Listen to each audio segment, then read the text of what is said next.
شادی کے حوالے سے یہ ہے کہ جب حضور غوث اعظم رضی اللہ تعالیٰ عنہ کے والد محترم، اس واقعے کو آپ نے سنا ہوگا، لیکن ان کے مراتب کو بیان کرنا میرا مقصد ہے، واقعہ سنانا مقصد نہیں ہے۔ جب حضور سیدنا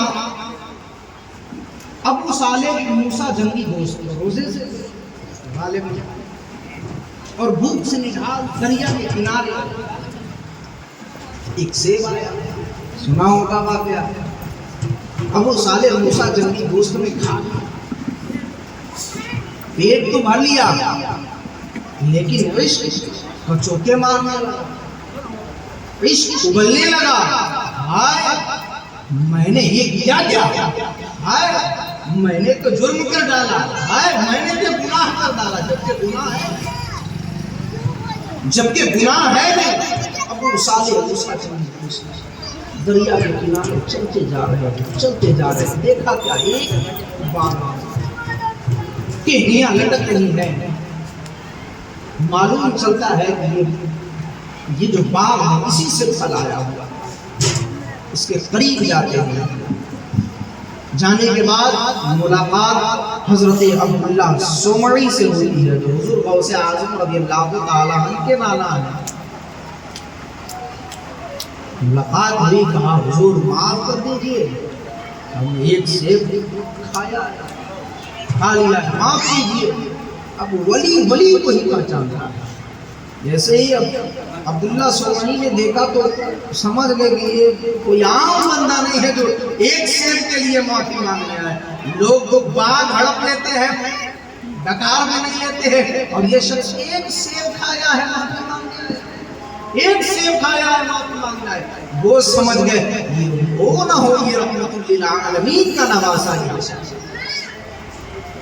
کہا کہ ٹھیک ہے میں معاف تو ضرور کروں گا، لیکن ایک شرط ہے، 12 سال کا باغبانی کرو، باغ کی حفاظت کرو، خدمت کرو، نوکری کرو، اس کے بعد معاف کر دوں گا۔ یہ نہیں کہا کہ معاف کر دوں گا۔ حضور ابو صالح موسیٰ جنگی دوست نے کہا کہ حضور 12 سال کا خدمت کروں گا تو پھر معاف کر دیجیے گا۔ انہوں نے کہا اس کے بارے میں سوچوں گا میں، پہلے 12 سال خدمت تو کرو۔ 12 سال کا عرصہ گزر گیا، پہنچے عبداللہ سومری کی بارگاہ میں، کہا حضور آپ نے کہا تھا 12 سال تک باغبانی کرو، اس کے بعد معاف کر دوں گا، اس کے بعد معاف کر دوں گا۔ تو عبداللہ سومری کہتے ہیں کہ بات ایسی ہے، ایک اور شرط ہے، اس کو مان لو، اس کے بعد معاف کر دوں گا۔ کہتے حضور جی فرمائیں کیا بات ہے۔ عبداللہ سومری نے کہا کہ ہماری ایک بیٹی ہے جو آنکھ سے اندھی ہے، ہاتھ سے لولی ہے، کان سے بہری ہے، پیر سے لنگڑی ہے، شکل سے بدصورت ہے، تمہیں شادی کرنی ہوگی، اس کے بعد میں معاف کروں گا۔ اب حضرت ابو صالح موسیٰ جنگی دوست پھنس گئے، ایک طرف دنیا ہے ایک طرف آخرت ہے، اگر شادی کرتا ہوں تو لڑکی بدصورت ہے، بہری ہے، اندھی ہے، لنگڑی ہے، لولی ہے، اور دوسری طرف آخرت ہے، کہیں میرے نانا کے سامنے کہہ دے او فلا تو نے ایک سیب کھایا تھا، ذرا اس کا حساب تو چکتا کر لے، جنت باغ میں جانا، میں نانا کے سامنے موقع دکھاؤں گا، میں رحمت للعالمین کے سامنے رسوا ہو جاؤں گا۔ جب آخرت کو دیکھا ہے، جب دنیا کو دیکھا ہے، میرے قوم اسلامی بھائیوں کتابوں میں لکھا ہوا ہے ابو صالح موسیٰ جنگی دوست نے دنیا کے اوپر جو ہے آخرت کو ترجیح دیا ہے، اور کہا ہے وہ باغبان، وہ باغ کے مالک، میں آپ کی لڑکی سے شادی کرنا چاہتا ہوں۔